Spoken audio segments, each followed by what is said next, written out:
Karena datang ya sudah dia sampai 30 hari di situ. Ya kan jadi jamahnya ya itu aja gitu kan. Beda dengan di Madinah. Madinah tuh lebih kredit. Makanya waktu itu zaman saya itu sekitar 22 atau 23 hotel saya pegang sama teman-teman di sektor 2 Madinah. Ya. Dan itu lumayan ya geser-geser sana sininya itu lumayan dan cuman kalau akomodasi di Madinah itu walaupun saya pegang 22 hotel itu nggak langsung sehari datang semua nggak. Sehari itu paling misal datang sebanyak-banyaknya ya 8 kloter 10 kloter lah. Itu misal kepecah ada yang 2 hotel 3 hotel bisa kesebar itu artinya tim saya dibagi lagi tuh so kita ada 6 orang kalau lagi rame saya pecah jadi dua dua dua atau tiga tiga ya. Nah, kalau bicara akomodasi, teknisnya yang sektor ya, sektor itu yang kita nanti, ya kan? Kalau bicara sebenarnya sebelum sini ada satu apa ya, standar lah ya, standar pelayanan akomodasi. Kalau saya lihat dari tahun ke tahun kayaknya belum ada perubahan, ya dari teknisnya ya, teknis akomodasi. Dan itu lihatnya di mana? Itu kalau kita lihat di regulasi, itu sebenarnya ada di Kepdirjen nomor 73 ya mungkin dicatat saja ya. Kalau akomodasi itu patokan utama standar layanannya itu di keputusan Dirjen PHU nomor 73 tahun 2021 ya itu untuk akomodasi ya itu walaupun tahun 2021 tapi di tahun-tahun setelahnya pun masih mirip-mirip untuk standar layanan kayak standar lobbynya standar jaraknya masih mirip-mirip lah ya jadi bisa dibuat bahan belajar bisa dari situ. Nah, di situ juga dijelaskan ya tahapan akomodasi dari awal sewa menyewa sampai kita yang sektor. Nah, kalau sektor bicara akomodasi sektor tuh apa ya? Saya mikirnya gini, sektor itu saya di hotel, misalnya saya di hotel. Ketika saya di hotel ini, ya kan, karena saya berangkat duluan sebelum jamaah datang. Misal jamaah berangkat tanggal 5 lah ya. Misal jamaah berangkat tanggal 5, kloter pertama. Itu kita itu 3 hari sebelum sudah berangkat, ya kan? 3 hari apa 2 hari lupa saya. Nah, itu kita survei itu semua hotel kita kelilingin. Waktu saya di Madinah itu saya kelilingin semua. Oh ini hotel A, hotel B, hotel C. Jumlah lantai sekian, jumlah kamar sekian. Terus kita minta krukinya juga. Kruki itu apa? Kruki itu ibaratnya apa ya? Daftar kamar lah. Misal ada hotel, di sini ada daftar kamarnya, nomor-nomor kamar, isi berapa bed, biasanya itu kruki. Ya. Nah itulah yang jadi patokan kita. Ya, jadi kita harus paham tadi. Kalau udah akomodasi pasti harus menguasai kruki tadi, bisa baca kruki dan beda hotel biasanya beda ininya, krukinya macam-macam. Nah, awal kita survei keliling. Keliling 22 hotel itu kita cekin semua. Oh, hotel ini, krukinya ini, jumlah bednya segini, jumlah lantai sekian. Nah, dari situ kita juga udah dikasih manifest. Jadi kita udah dikasih manifest dari Siskohat itu perjalanan jamaah haji dari kloter 1 sampai yang kita terima satu Madinah itu kita punya semua. Cuma nanti kita dibagi lagi biasanya per sektor dibagi lagi. Sektor 2 hotel-hotel hari sekarang misal. Jadi kita kita nanti bicara akomodasi itu kita sampai hari terakhir sebenarnya udah kelihatan. Hari ini berapa kloter, hari besok berapa kloter, hotelnya apa udah kelihatan semua. Nah, misal ya hari hari ini kita lagi kosong, besok ada kedatangan di hotel misalnya Andalus Golden misalnya gitu. Ya, contoh. Nah, misal satu kloter besok yang datang. Nah, itu kita cek. Hari ini malam ini saya udah ke Andalus Golden, saya ngecek. Saya konfirmasi sama pihak hotel, saya bilang sama biasanya kalau ada petugas yang dari mahasiswa Madinah, mahasiswa lah pokoknya dari Mukimin, itu enak kita komunikasinya. Cuman kalau nggak ada, ya kadang saya sendiri ya kita bilang sama Istiqbal sama apa resepsionis konfirmasi saya bilang ini besok jam sekian sekian sekian jam Indonesia mau datang nanti dia konfirmasi oh iya nih nanti dia ngasih nih krukinya ini kamar-kamar yang bakal dipakai besok tandain sama dia ngasih kuncinya udah saya cek kuncinya saya cek kamar saya cek jumlah bednya sesuai enggak nah itu H-1 ya pengecekan dulu kita kamarnya bednya semua nah besoknya kedatangan datang misal datangnya pagi nih jam 7 ya kan. Nah, kita udah koordinasi. Saya akomodasi di hotel dengan transportasi di lobi hotel sudah koordinasi. Nah, koordinat di depan ini, di depan hotel nanti ada apa namanya, tim transportasi. Dia kerja sama-sama kita dan yang punya instruksi itu dari akomodasi. Ya, ya. Jadi transportasi biasanya mengikuti instruksi dari akomodasi. Kenapa? Karena ketika datang satu kloter, misal 10 bis, itu kan nggak bisa diturunin semua langsung. Kalau 10 bis itu datang, diturunin langsung semuanya, ya, misal datang 450 orang diturunin, itu crowded, Bu. Crowded itu nggak karuan, ya. Dan biasanya itu bis datang 10 itu baris semua, nggak langsung kita turunin semua. Saya sampaikan ke transportasi, tolong turunkan karom-karomnya dulu. Karom sama ketua kloternya turunin. Turunin. Nah, saya udah standby itu di meja. Depan saya ini ada kunci-kunci banyak, ada daftar nama-nama. Kita pegang standby kunci-kunci.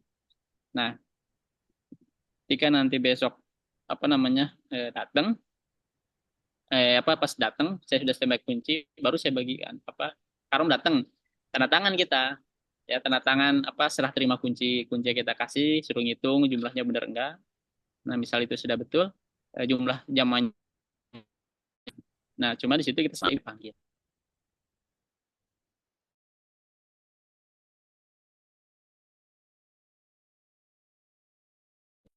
Terucap, runyam nantinya. Nah, itu baru karena lobby kita terbatas, kecil di Madinah.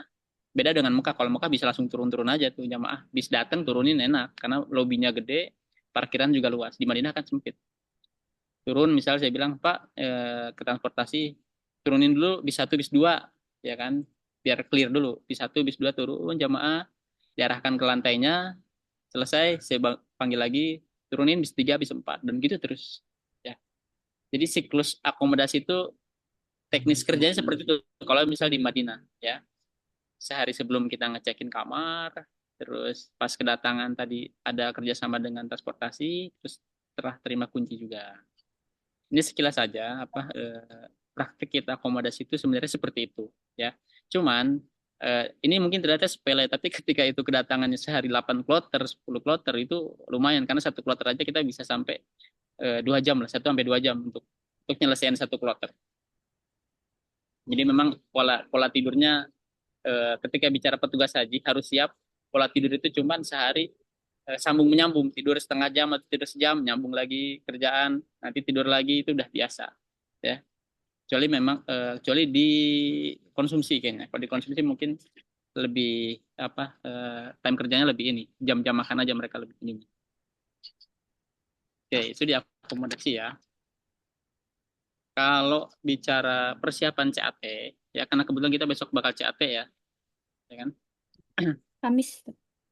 Ya, 2 hari lagi ya CAT ya, tanggal 4 ya. Yang pertama saya ucapin dulu nih, selamat Ya. buat teman-teman yang lanjut CAT di ibu apa di kabupaten atau kota masing-masing. Mudah-mudahan teman-teman bisa dapat hasil terbaik, skornya bisa mengungguli dari yang lain dan tembus Amin.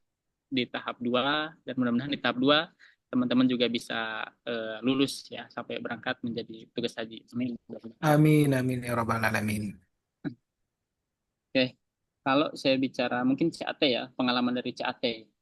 Jadi CAT ini sebenarnya kuncinya CAT itu kita menguasai 6 kisi-kisi yang ada di Juknis itu, ya kan? Satu TWK, tes wawasan kebangsaan, ya kan? Kedua regulasi. Regulasi itu kalau bicara yang sekarang sebenarnya lebih sedikit. Regulasi sekarang itu paling kalau dulu kan Undang-Undang Nomor 8 tahun 2019, sekarang kan direvisi Undang-Undang Nomor 14 tahun 2025. Ya, itu undang-undang Hmm. revisi buat revisi yang undang-undang sebelumnya, ya. Itu ngebahas tentang kementerian dan lain-lain ya. Nah, terus kedua ada lagi Perpres ya. Perpres itu apa nomor 92 tahun 2025 itu undang-undang tentang peresmian Kemenhaj ya, sekaligus pelantikan. Itu di Perpres 92 tahun 2025. Ya, teknis kerja Kemenhaj seperti apa, rinciannya itu di situ. Sama mungkin sekarang ada lagi KMHU nomor 14 ya. KMHU nomor 14 tahun 2025 itu lebih ke juknis tes. Ya, juknis tesnya lebih gitu. Ya. Kadang dulu juga pernah sih ada muncul soal apa namanya regulasi yang membahas tentang juknis tes itu terdapat di regulasi nomor berapa. Jadi kalau bisa yang namanya regulasi itu kalau bisa dihafal undang-undangnya, perpresnya, sama apa KMHU yang sekarang. Sama kalau undang-undang yang kadang keluar juga di CAT itu regulasi tentang tadi apa namanya undang-undang yang utama itu. Yang dulu di Undang-Undang Nomor 8 tahun 2019 itu kadang poin-poinnya ada yang muncul ya. Misal asas, terus usia minimal anak kecil bisa daftar, terus pernah ada soal juga ketika sudah haji mau haji lagi masa tunggunya berapa tahun, terus apa lagi ya? Ada beberapa yang kadang masuk dari situ. Nah, untuk akomodasinya, soal akomodasi juga kadang muncul, ya kan? Pasal akomodasi ini di pasal nomor berapa? Kalau yang dulu, yang Undang-Undang Nomor 8 tahun 2019, itu kan kalau nggak salah di pasal 39 kalau nggak salah. Ya, nggak tahu kalau yang sekarang ini berapa ini, ya di Undang-Undang tadi itu untuk regulasi. Nah, kalau wawasan kebangsaan, cara belajarnya, kalau kata saya, mirip sama soal-soal CPNS. Jadi buat teman-teman yang pernah ikut CPNS, P3K, nah itu udah insya Allah enak. Karena waktu itu saya itu 2023, waktu itu saya habis tes P3K. Saya tes P3K, nggak lolos. Bulan depannya ada tes CAT dan TWK-nya mirip-mirip. Jadi masih-masih inilah. Nah, terus di yang ketiga masih berujung mirip sama CPNS yang Kementerian Agama. Ya, moderasi beragama itu kalau saya kasih cara jawabnya, karena bingung ya, kadang moderasi beragama ini bingung. Cuman kalau saya mau ngasih saran, ya, jadi kalau bicara moderasi beragama itu kadang pilihannya mirip-mirip. Cuman yang paling tinggi, ya kalau kita bicara paling rendah, satu keyakinan. Jadi misalnya kalau di jawaban itu ada keyakinan, ya itu baik, cuman masih kurang. Kalau ada ucapan, itu baik juga. Tapi kalau ada tindakan, nah itu lebih baik. Jadi misal apa ya? Contohnya misal eh, ada orang apa ya? Orang yang mengganggu atau gimana lah, ngeselin gitu ya. Sikap moderasi beragamanya, misal di kelas ada yang mengganggu atau apa, apakah satu memaafkan itu kan keyakinan ya, atau membalas dengan ucapan atau menasihati atau tindakan. Biasanya kalau moderasi beragama pilihnya itu yang tindakan. Jawaban itu semakin tinggi apa namanya eh, sikapnya atau tindakannya itu lebih poinnya lebih besar. Kalau untuk di moderasi beragama. Terus CAT misalnya di manasik ya. Di manasik juga banyak keluar. Manasik itu kadang yang keluar itu soal-soal tentang ini apa namanya eh, perbedaan pendapat ulama. Kadang muncul perbedaan pendapat ulama tentang tayamum. Jadi tayamum menurut mazhab A seperti apa, mazhab B seperti apa. Kadang itu muncul. Ya, terus kemarin itu yang suka keluar tentang sholat di pesawat. Ya kan, sholat di pesawat itu ada yang bilang tidak menyentuh tanah lah, ada yang bilang harus mengulangi di sana. Itu macam-macam ada beberapa pendapat. Terus apa lagi kemarin itu? Oh iya, perbedaan pendapat ulama tentang haid buat wanita ya saat tauf ifadah ketika dia sudah waktunya pulang tapi belum sempat tawaf seperti apa ya kan. Terus apa lagi ya?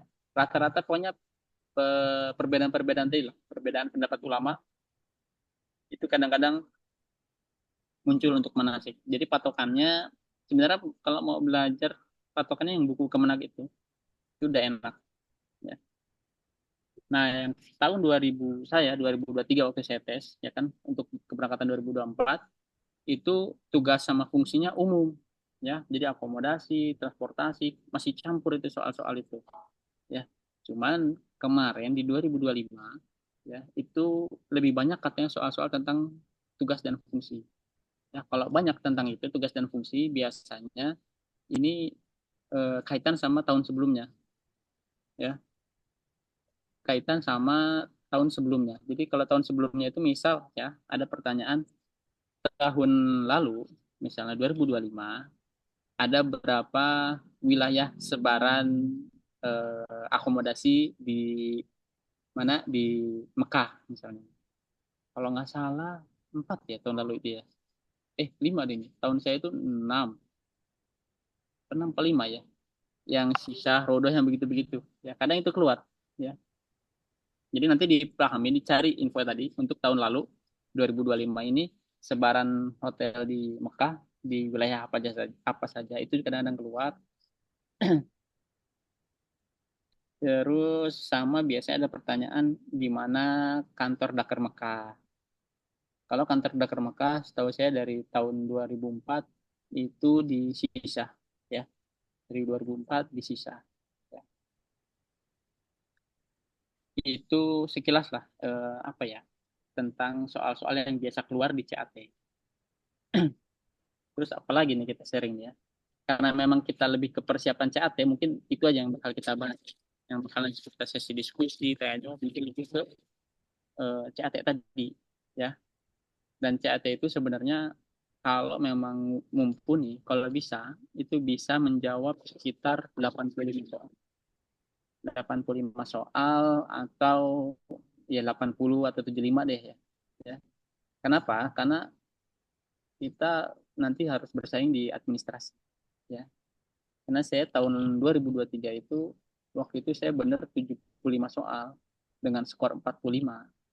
Terus ditambah administrasi, itu cuma 8, itu cuma 53 ya kan. Itu saya posisi terakhir waktu itu saya posisi terakhir dan waktu itu kuotanya besar 4 itu akomodasi Lampung gitu. Jadi yang diambil ke tahap 2 itu kan 2 kali lipatnya karena yang lolos itu 4 nanti diambil 8. Nah, saya waktu itu urutan 8 posisi terakhir dari yang 8 orang itu. Kenapa? Karena tadi administrasi saya kecil banget dan nilai CAT-nya juga ngepas gitu. Dapat 75, dapat skor 45. Karena kan maksimal 60%. Apa 60 ya. Nah, buat teman-teman kalau pengen agak ini, biasanya kalau pengen agak kuat dan CAT-nya kalau bisa unggulin. Ya, kalau bisa CAT itu benar-benar bisa 80 soal bener atau 85 atau bisa 90 lebih keren lagi. Ya, itu untuk CAT teman-teman ya. Nanti wawancara boleh deh kita sharing-sharing gitu wawancara kan. Sekarang kayaknya prioritas utama CAT dulu karena wawancara kan nanti ya di tahap 2 itu. Terus apa lagi ya? Sama tadi sih, Dirjen kalau bisa dikuasai untuk regulasi Undang-Undang Nomor 14 2025 sama Dirjen PHU Nomor 73 tahun 2021 ya, itu untuk akomodasi ya. Kalau transportasi saya agak agak lupa ini yang mana ininya ya. Ini saya sekali lagi mohon maaf ya, saya posisinya saya lagi di rumah tamu sebenarnya. Ya, tadi di kantor, cuma karena ada keperluan kerjaan, akhirnya saya ke rumah tamu dan ini nggak enak saya di dalam, jadi saya keluar dulu nih di terasnya. Oke, apa lagi ya? Paling itu sekilas lah untuk apa? Untuk ICAT ya. Mungkin nanti lanjut tanya jawab. Terus pertanyaan-pertanyaan yang tadi di Google Form nanti kita bahas. Sama nanti sesi sharing lah ya. Sementara mungkin itu Kak Dini ya dari saya Ya, sekilas ya untuk akomodasi seperti apa juga apa namanya sama apa namanya gambar umum CAT lah ya. iya Pak. Ini ya Pak, jadi kan kita tadi udah ini nih nge-share untuk teman-teman yang udah hand raise ya, untuk pertanyaannya nanti kita lihat waktu dulu ya teman-teman, kita menjawab dulu pertanyaan-pertanyaan yang udah ditulis di Google Form ya. Pertanyaan pertama, bentar di sharing. Boleh Kak Nur? Nggak muncul Kak?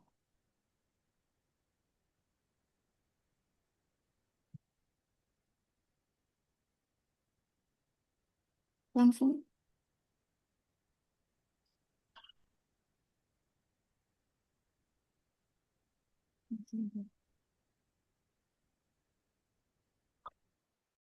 Kelihatan nggak? Belum ya? Iya Kelihatan kan? kelihatan.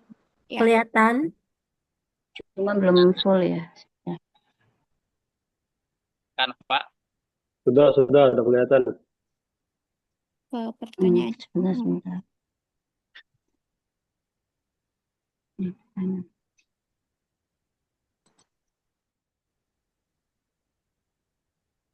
Ini kelihatan ya, tapi nggak full ya.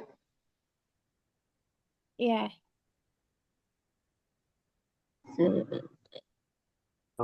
Nggak apa-apa, nanti kelihatan dah. langsung ke ini nggak Ini apa-apa Kak, kelihatan ya. pertanyaannya. Mm-mm. Langsung aja ya, sebentar.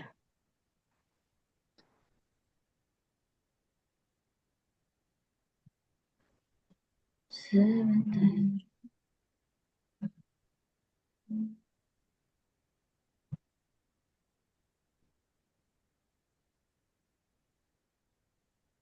Kak,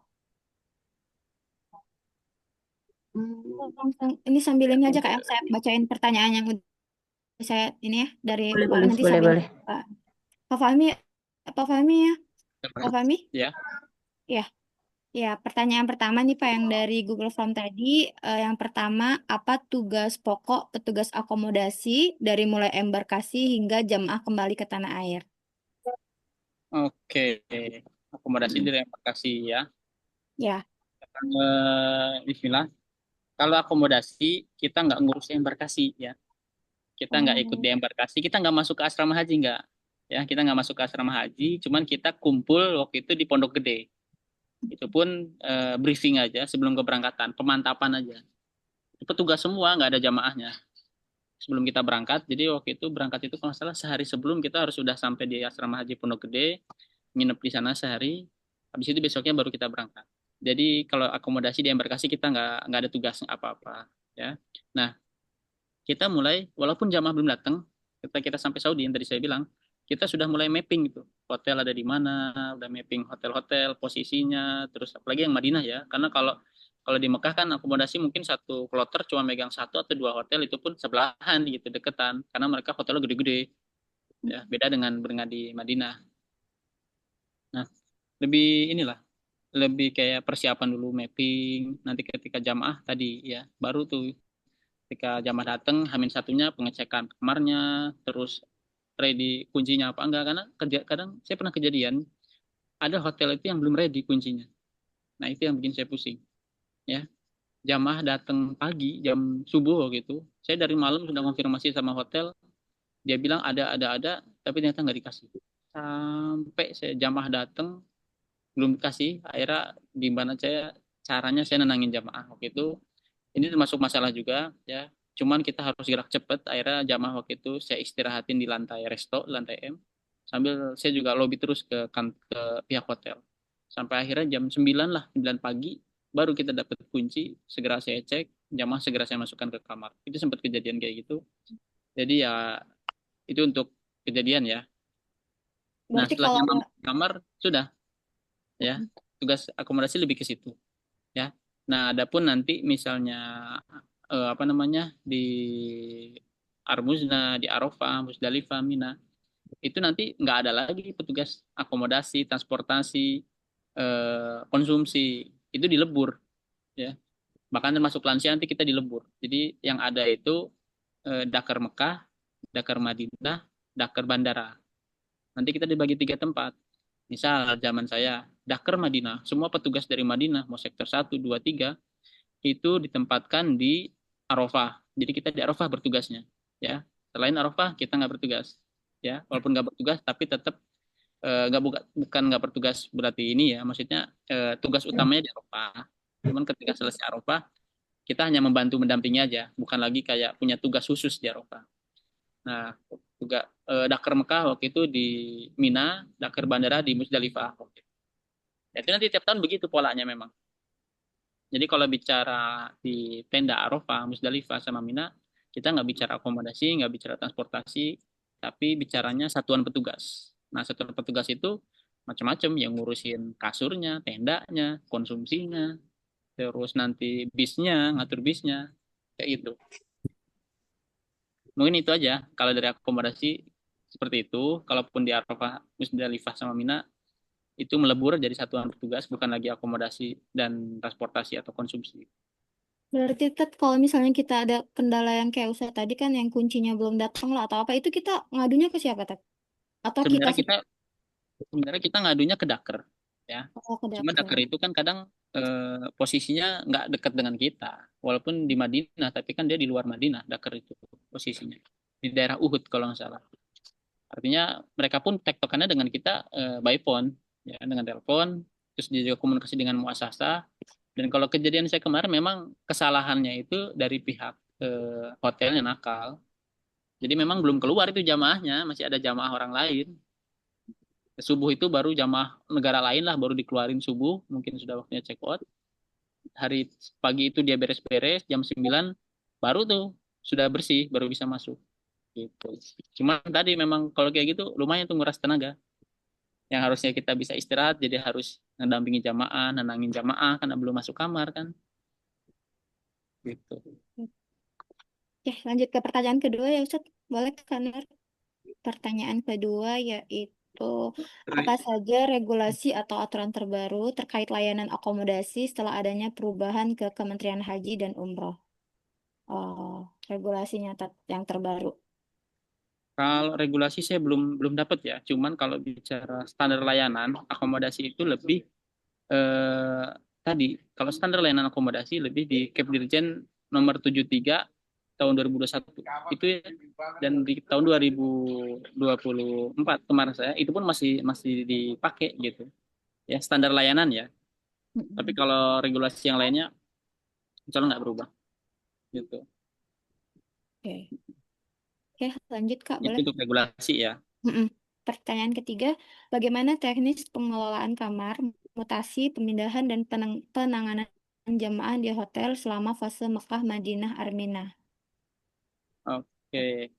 Kalau penanganan jamaah di Mekah sama Madinah, mungkin tadi ya saya sudah ini ya pengelolaan kamarnya. Jadi kita itu ketika kita sudah datang, ya kan, itu si squad itu sudah ngasih ke kita daftar hotel-hotel yang kita pegang di sektor 2 waktu itu, terus manifestnya jam kloter mana aja yang datang di hari Senin, misalnya Selasa. Nanti hari Senin misalnya kloter JKG 1, nanti manifestnya juga ada nama-nama orangnya, kamar berapa, terus apa namanya pembagian kamar juga sudah dari pusat. Jadi pembagian kamar itu bukan dari kami, bukan dari akomodasi.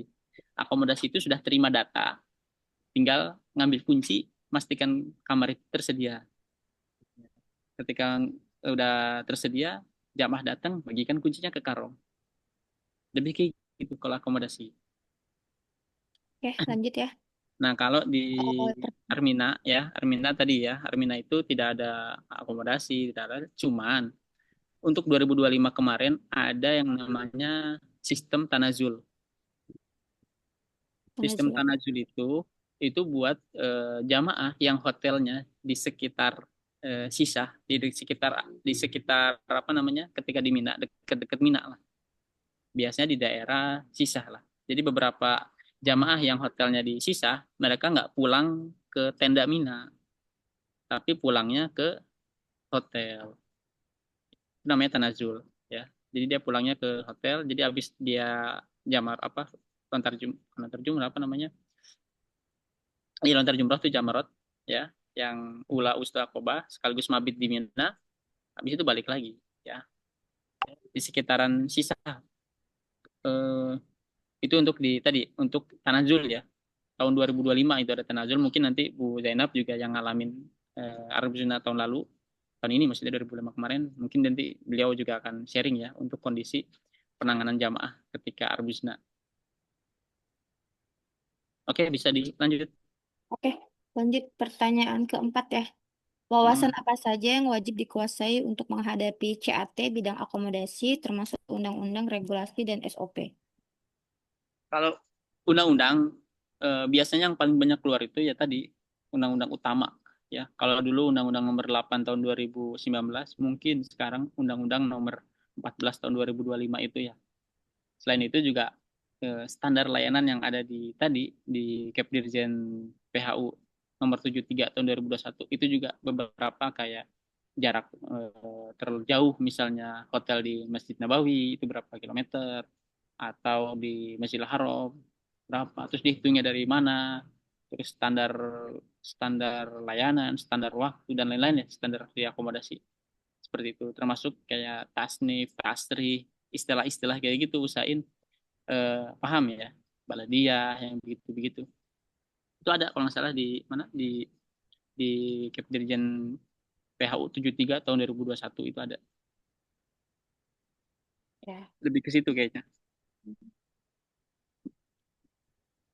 Apakah Oke. selanjutnya, apakah soal CAT akomodasi bersifat umum atau banyak yang spesifik pada tugas akomodasi? Nah, untuk CAT ya, CAT itu kalau tahun saya mungkin umum ya. Cuma tahun kemarin itu saya dengar kabarnya banyaknya soal-soal detail tentang tugasnya. Iya, iya tak benar. Lebih banyak. Banyak yang Mungkin yang tahun lalu sesuai apa yang kita ambil. ya, tahun lalu ikut mungkin banyak kayaknya. Saya belum dapat sih yang tahun lalu itu, dapatnya yang konsumsi. Yang saya share di mana grup, di mana di link Google Drive itu ada konsumsi yang tahun lalu. Cuman yang akomodasi saya belum dapat, yang sharing-sharing apa yang screenshotan atau foto tahun lalu saya belum dapat. Ya cuman Oh, berarti pas mm, pas Ustadz itu khususnya ke umum tak ya? Lebih ke umum ya? Pas ada pun Ustadz akomodasi sedikit. Jadi cuman oh, ada soal akomodasi itu berapa ya? Mungkin dari 100 soal tuh nggak nyampe 10 kayaknya. Zaman saya itu cuman sedikit. Lebih banyaknya ya tadi tentang tentang regulasi secara umum, regulasi undang-undang tadi yang undang-undang nomor apa 8 tahun 2019 gitu. Cuman ya tadi kalau bicara tadi kalau bisa menguasai undang-undang pasal-pasalnya di Undang Nomor 14 tahun 2025, kalau bisa itu hafal.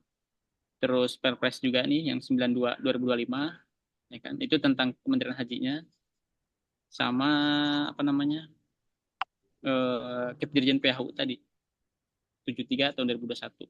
Kalau mau bicara standar layanan akomodasi lah yang dari tahun ke tahun seperti apa? Seperti itu yang di Kepdirjen tadi.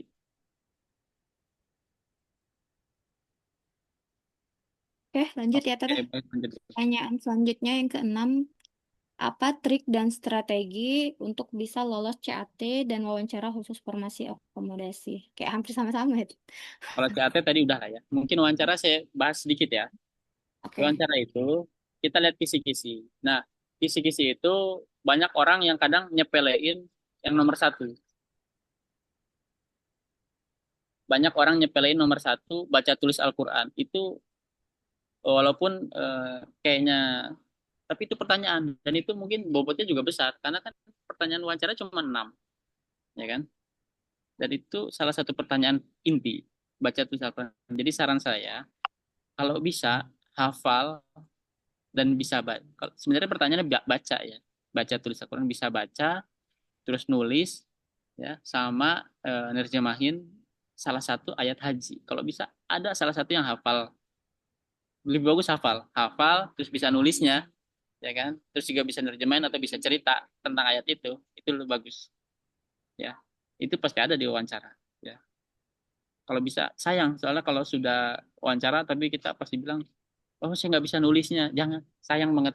Kalau bisa, biasanya sih ada yang disebutkan ayatnya, tapi kalaupun disebutkan kita bilangnya, oh, saya hafalnya ayat lain gitu. Nah, itu masih bisa, masih punya poin lumayan itu. Lagi hafal, bisa nulis, ya itu untuk diwawancara. Sisanya mah ya tadi penyelesaian masalah, terus integrasi, apa integritas kita, terus ya tugas fungsi sebagai akomodasi, terus apa lagi ya di wawancara di mana ya? Intinya di ini aja deh, lihat yang KMHU tuh, yang di Juknis itu kan ada kisi-kisi juga untuk wawancara. Ya, cuman yang saya sharingnya tadi, nanti ada momen lah misal mungkin buat nanti yang lanjut tahap 2 kita adain sesi untuk persiapan yang wawancara boleh ya. Gitu paling ya untuk wawancara nanti kita bahas next lah kayak ini. Pertanyaan selanjutnya, bagaimana pembagian struktur kerja per kloter, berapa petugas, per regu, per rombongan, dan bagaimana koordinasi akomodasi di lapangan? Nah, jadi akomodasi itu ketika kita pegang kunci ya kita bagikan kunci kamar itu nggak langsung ke jamaah ya, karena di jamaah itu kan ada satu kloter ya, satu kloter besar. Kloter itu kan kelompok terbang. Mereka itu satu pesawat biasanya ada yang 450, tergantung pesawatnya ada yang 400, ada juga yang mungkin 390-an. Nah, biasanya satu kloter itu ada sekitar 10 atau 11 apa namanya rombongan. Satu rombongan biasanya 45 orang. 40 orang atau 45, ada juga yang 38 macam-macam ya.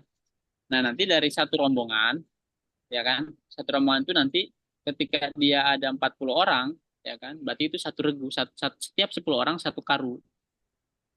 Jadi 10 orang satu karu, terus 40 orang ya kan, satu karom, tapi rata-rata rombongan itu 45. Kenapa? Karena ada petugas yang lain, petugas kloter dan lain-lainnya. Di situ ada petugas kloter, ada bimbat, ada PHD dan lain-lain lah. Makanya bisa di kisaran 40 sampai 45 biasanya satu rombongan, dan satu kloter ada 10 rombongan biasanya. Ya, kadang ada yang 11, ada yang tergantung jumlahnya sih. Nah, teknisnya ketika kita ngasih kunci, kita ngasihnya ke karom. Nah, karom dan diketahui oleh ketua kloternya. Jadi kita ngasih kunci ini ada pada depan, ya saya di meja, misal di meja lobi, karomnya datang, jadi kan bis datang nih 10, itu turunkan dulu karom-karom sama ketua kloternya, buat kita kasih tahu bahwa Pak, Bapak rombongan satu misalnya, kamarnya ini Pak ya, ada 5 kamar, 8 kamar misalnya, Bapak di lantai 8 ya, ini kuncinya sesuai, Bapak cek dulu nih benar nggak jumlahnya sekian, laki-laki sekian, perempuan sekian, benar nggak jumlahnya sekian. Kalau memang sudah betul, oke, tanda tangan. Nah, sudah tanda tangan, sudah tuh. Berarti tanggung jawab kunci kamar atau tanggung jawab kasur itu sudah pindah dari akomodasi ke kloter. Ya, dan kalau terjadi kenapa-kenapa, ada jamaah nggak dapat bed, nah disitulah ketua kloter dan rombongan bisa kita panggil. Ya, karena kita sudah ngasih ngasih pemahaman ya bahwa ini kunci sudah sesuai, sudah tanda tangan, jumlahnya juga sesuai, dia juga sudah ngecek. Jadi koordinasinya gitu. Nanti eh, rombongannya, ketua rombongannya, baru tuh, misalnya tadi kan saya bilang lantai 8, nah dia ke lantai 8, dia ke lantai 8 untuk apa namanya, siap-siap bagian kunci di sana. Kenapa nggak di lobi bagian kunci? Karena lobi itu kalau di Madinah sempit, dengan koper-koper yang baru turun aja udah banyak ya, gitu. Oke. Oke, lanjut. Pertanyaan ke-8 yaitu apa saja permasalahan paling sering muncul dalam layanan akomodasi dan bagaimana contoh penanganan terbaiknya? Kalau paling sering muncul akomodasi nggak akan jauh-jauh, nggak dapet bed, paling sering itu Oh, nggak dapet bed. Itu pun sebenarnya bukan karena ini ya, harus kita cross check lagi ya. Kalau masalah yang paling berat itu nggak dapet bed ya. Kalau yang lain-lainnya kayak apa namanya, WC misalnya mampet, terus AC nggak nyala, itu masih masih ringan ya, masih bisa disampaikan aja. Nah, untuk apa namanya, untuk penanganannya, kalau sudah nggak ada bed, itu macam-macam. Ada yang memang ketika sudah kita kasih nih sesuai, ternyata dirubah-rubah nih sama karomnya. Nah, itu masalah karomnya. Ketua kloternya itu kita panggil sama karomnya untuk selesaikan itu. Nah, kalau masalahnya dari hotel kayak tadi saya, nah itu hotelnya yang kita agak repot itu. Kalau udah masalahnya di hotelnya. Kenapa? Karena itu namanya orang Arab ya. Seenaknya kadang-kadang mereka itu. Saya yang kejadian tadi itu ketika saya dari malam udah nunggu, saya dari malam itu udah di standby di lobi, nungguin kunci itu, sampai tidur di lobi itu nungguin kunci ya. Dan di situ nggak ada manajernya, adanya cuman resepsionis biasa yang dia bingung gelagapan, nggak tahu, katanya nunggu bosnya, sedangkan bosnya baru datang besok ya kan? Nah itu yang jadi kadang masalah besar itu. Dan akhirnya ya tadi ketika memang jamaah sudah, karena bis juga kan nggak boleh lama-lama, karena biasanya kita ini nggak enak sama orang transportasi. Transportasi itu dia risiko. Kalau bis kelamaan, ya kan, bis kelamaan di parkiran, transportasi yang kena masalah. Tapi kalau bis turun semua jamaahnya di lobi numpuk, akomodasi yang kena masalah. Karena dianggapnya lalai, terlantar lah, apalah. Nah, untuk kejadian tadi, dia datang sudah dari subuh, sedangkan bis nggak boleh berjam-jam di parkiran, atau mau nggak mau kan diturunkan jamaahnya. Nah, akhirnya dari situlah kita bagi. Jamaah diturunkan, posisinya waktu itu saya bagi. Ada yang di lobi, sebagian lagi ada di lantai M atau lantai resto. Ya karena tadi, jadi biar istirahat duduk dan nggak numpuk di lobi. Kok numpuk di lobi, khawatir pada keluar-keluar, resikonya ketika itu dianggap menelantarkan, sudah kena foto, kena apa, sudah masalah, denda semua nanti. Hotel kena denda, PPH kena denda, semua kena. Itu biasanya, makanya akomodasi sering koordinasi dengan transportasi itu terkait nurunin jamaah gitu. Itu untuk kedatangan. Kalau kepulangan nanti yang ngatur transportasi ya. Jadi bis datang, bis sekian, bis sekian, bis sekian, kita ngikuti instruksi dari transportasi. Jadi transportasi nyampein ke kita, Mas Fahmi, bis ini nomor 3 di rombongan 3 ya, nanti di posisinya agak depan mana gitu kan. Nanti saya ngasih tahu, oh, Pak bisnya ini Pak di depan, posisinya agak ke kanan misalnya. Turunnya juga sedikit-sedikit, karena kalau turunnya semua takutnya crowded dan bisa anggapnya menelantarkan jamaah. Oke, lanjut deh.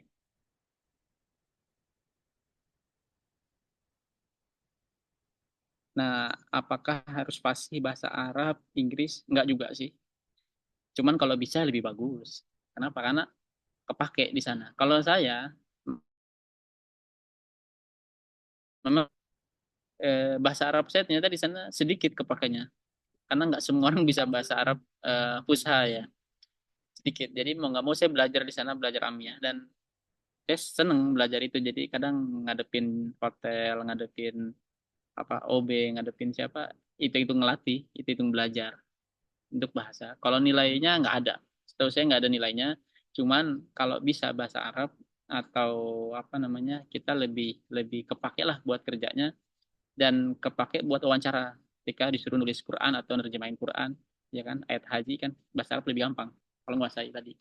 Kalau Inggris saya rasa nggak terlalu sih, nilainya juga nggak ada. Kalau dari poin ya nggak ada poinnya.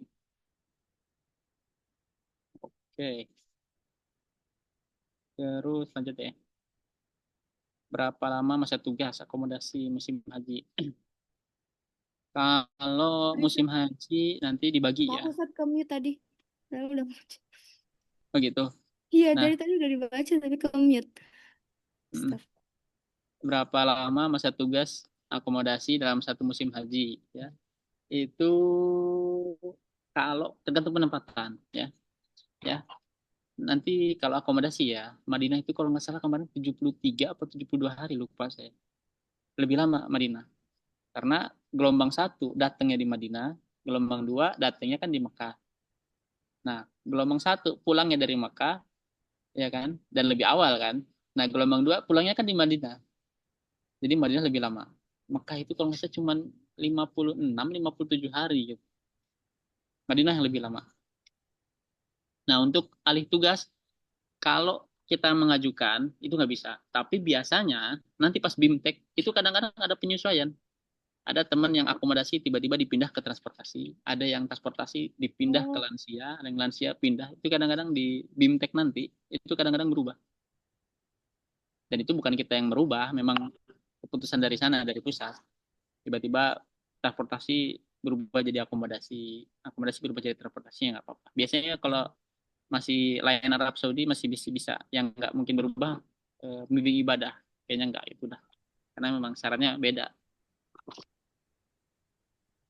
Oke, ini sih ya sekilas ya. Boleh. Oke, oh lumayan juga ya, sejam. Iya. Jadi ini untuk teman-teman tolong di ini dulu untuk pertanyaannya nanti dulu ya, kita ini dulu ke Ustadz Fahmi. Gimana Ustadz?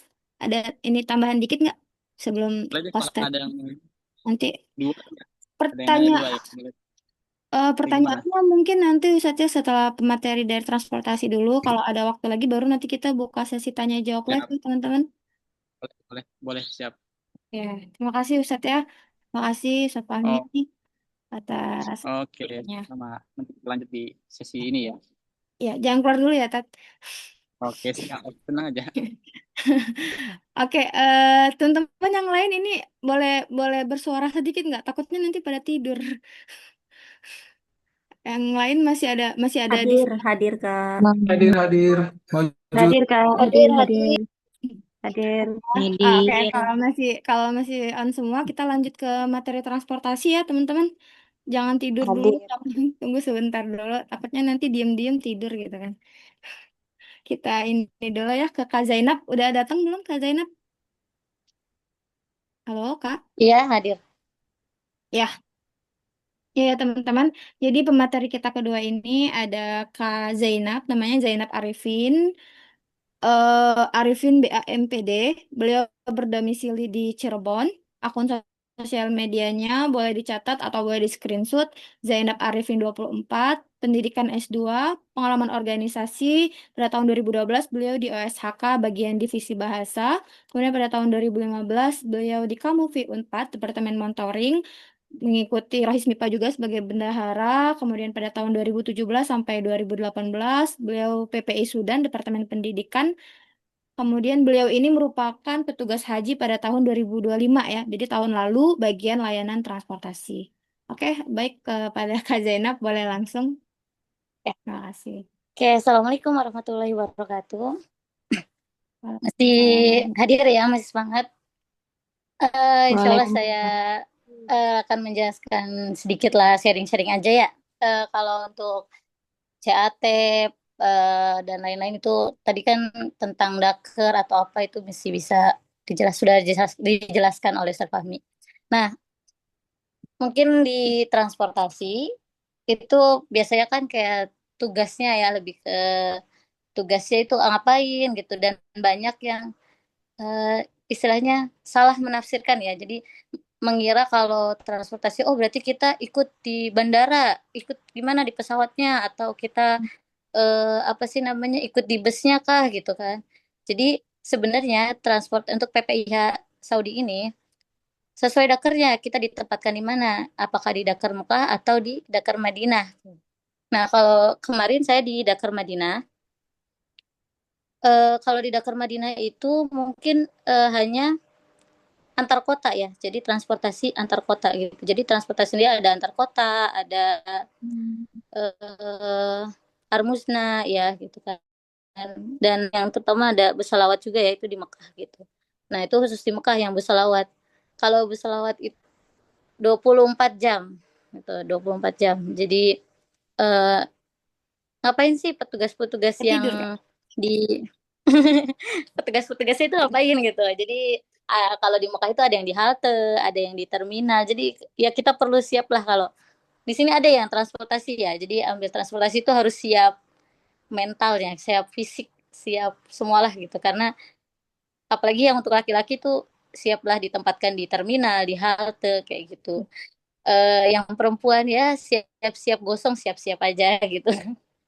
Kemudian istilahnya jadi tergantung ya di Mekah atau di Madinah. Nah, dakernya ada kalau daker itu daker Mekah, daker Madinah dan daker bandara tadi udah dijelaskan. Nah, kalau di Mekah itu tadi ada yang di halte, ada yang di terminal, ada yang eh, begitu juga pasti di Mekah juga ada antar kotanya ya karena menerima dari bandara Jeddah ya dan menerima juga dari eh, Madinah. Nah, per gelombang dulu nih biar jelas ya. Jadi kalau